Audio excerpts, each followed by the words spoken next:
Assalamualaikum warahmatullahi wabarakatuh. Saya Tiara Elijah dari PBI 2C. Saya akan menjawab tentang kasus korupsi dari 2010 dan sampai 2023. Yang pertama dari 2010. Selama periode 1 Januari sampai 30 Juni 2010 ditemukan 176 kasus korupsi yang terjadi baik di level pusat maupun daerah. Aktor yang telah ditetapkan tersangka oleh aparat penegak hukum sebanyak 441 orang, sedangkan potensi kerugian negara yang ditimbulkan akibat kasus korupsi tersebut sebesar 2.110.910.349.050 rupiah. Tahun 2011 relatif cukup baik karena telah mampu memproses setidaknya 436 kasus korupsi dengan jumlah tersangka mencapai 1.053 orang. Berdasarkan hasil pemantauan selama tahun 2011, Kejaksaan menjadi institusi yang paling banyak menangani kasus korupsi dengan jumlah 332 kasus. Diikuti dengan kepolisian yang menangani sebanyak 82 kasus korupsi dan KPK yang menangani 22 kasus korupsi selama tahun 2011. Banyak jumlah kasus korupsi yang ditangani Kejaksaan berkontribusi pada tinggi potensi kerugian negara yang akan ditangani, yaitu mencapai 1,133 triliun. Diikuti kepolisian mencapai Rp 943,7 miliar serta KPK yang mencapai Rp 752 miliar. Tahun 2012, kasus korupsi tertinggi terjadi di sektor infrastruktur atau 87 kasus, diikuti keuangan daerah 50 kasus dan pendidikan 29 kasus.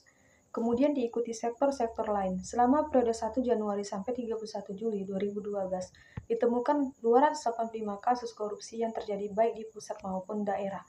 Aktor yang telah ditetapkan sebagai tersangka oleh aparat penegak hukum sebanyak 597 orang, sedangkan potensi kerugian negara yang ditimbulkan akibat kasus korupsi tersebut sebesar 1,22 triliun. 2013 ada 293 kasus dan sebanyak 267 kasus. 114 kasus diantaranya terkait PBJ dengan tersangka berjumlah 314 orang. 2014 jumlah kasus 629 kasus. Jumlah tersangka 1.328 orang, kerugian negara 5,29 triliun. 2015, jumlah kerugian negara tersebut sebesar 1,2 triliun didapat pada paruh pertama tahun 2015, sedangkan pada semester kedua tahun 2015 mencapai 1,8 triliun. Adapun dari jumlah 550 kasus korupsi, tersangka yang terlibat kasus tersebut berjumlah 1.124 orang. 2016 sebanyak 347,5 triliun atau sekitar 26%. Angka tersebut jauh lebih kecil dibandingkan dengan alokasi anggaran untuk layanan publik sektor kesehatan yang hanya sebanyak 161 triliun atau sekitar 5% dari total APBN 2016. Terbukti, selama tahun 2016, sektor dana desa masuk dalam 5 besar sektor yang rawan untuk dikorupsi. Ada sekitar 62 kasus korupsi di pemerintahan desa yang melibatkan 61 kepala desa dengan nilai kerugian negara sebesar 10,4 miliar. Kepala daerah rentan melakukan tindak pidana korupsi sepanjang tahun 2017. 30 orang kepala daerah yang terdiri dari 1 gubernur, 24 bupati atau wakil bupati, dan 5 wali kota wakil wali kota telah menjadi tersangka kasus korupsi. Mereka terlibat dalam 29 korupsi dengan kerugian negara 231 miliar dan nilai suap 41 miliar. Sepanjang tahun 2017 terdapat 576 kasus korupsi yang ditangani dengan kerugian negara mencapai 6,5 triliun dan suap 211 miliar. Jumlah tersangka mencapai 1.298 orang. 2018 penegak hukum berhasil melakukan penindak kasus korupsi sebanyak 139 kasus dengan 351 orang ditetapkan sebagai tersangka. Nilai kerugian negara yang ditimbul akibat perbuatan korupsi yaitu 1,09 triliun dan nilai suap sebesar 42,1 miliar. Pada 2019, kasus korupsi yang ditindak menurun hingga 271 kasus dengan tersangka sebanyak 580 tersangka. Meskipun demikian, kerugian dialami negara justru meningkat menjadi 8,41 triliun. 2020 terdapat 444 kasus korupsi yang telah ditindak oleh penegak hukum. Ratusan kasus tersebut telah merugikan negara sebesar 18,6 triliun. Kejaksaan Agung menangani 371 kasus korupsi sepanjang 2021 dengan 814 tersangka. Jumlah kasus dan tersangka tersebut menjadi yang tertinggi dalam 5 tahun terakhir.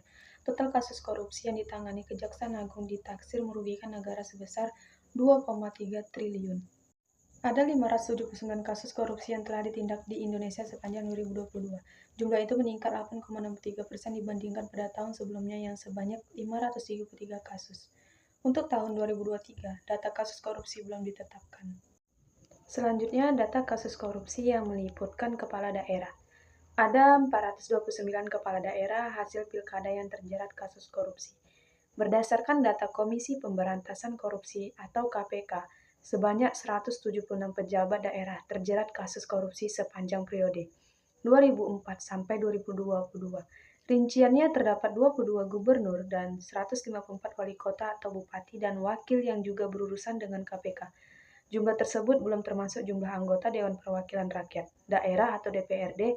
Sebanyak 310 wakil rakyat juga terjerat korupsi pada periode yang sama. Selanjutnya contoh kasus korupsi di Indonesia. Yang pertama, Kota Waringin Timur. KPK resmi menetapkan Bupati Kota Waringin Timur, Supian Hadi sebagai tersangka atas kasus korupsi penerbitan izin usaha pertambangan atau IUP di daerah itu. Dalam kasus ini, negara tercatat mengalami kerugian hingga 5,8 triliun dan 711.000 dolar US. 2. Kasus penyerobotan lahan di Riau.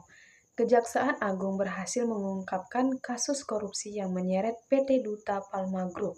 Pemilik PT Duta Palma Group, Surya Darmadi, ditetapkan sebagai tersangka kasus korupsi penyerobotan lahan bersama mantan Bupati Indragiri Hulu atau INHU periode 1998 sampai 2008. Surya Darmadi diduga melakukan korupsi dalam penyerobotan lahan seluas 37,095 hektar di wilayah Riau melalui PT Duta Palma Group. Kasus korupsi yang melibatkan Surya Darmadi akan menjadi yang terbesar di Indonesia dengan kerugian negara mencapai 78 triliun.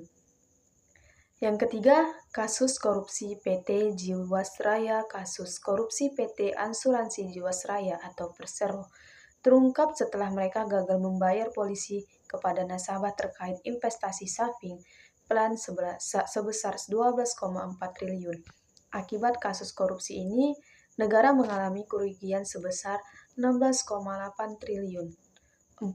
Kasus Bank Senturi. Kasus korupsi yang memiliki nilai fantastis berikutnya adalah kasus Bank Senturi. Pasalnya, negara mengalami kerugian sebesar 7 triliun. Nilai tersebut berdasarkan laporan hasil perhitungan LHP, kerugian negara atas kasus tersebut, pemberian fasilitas pendanaan jangka pendek atau FPJB ke Bank Senturi telah menyebabkan kerugian negara 689,394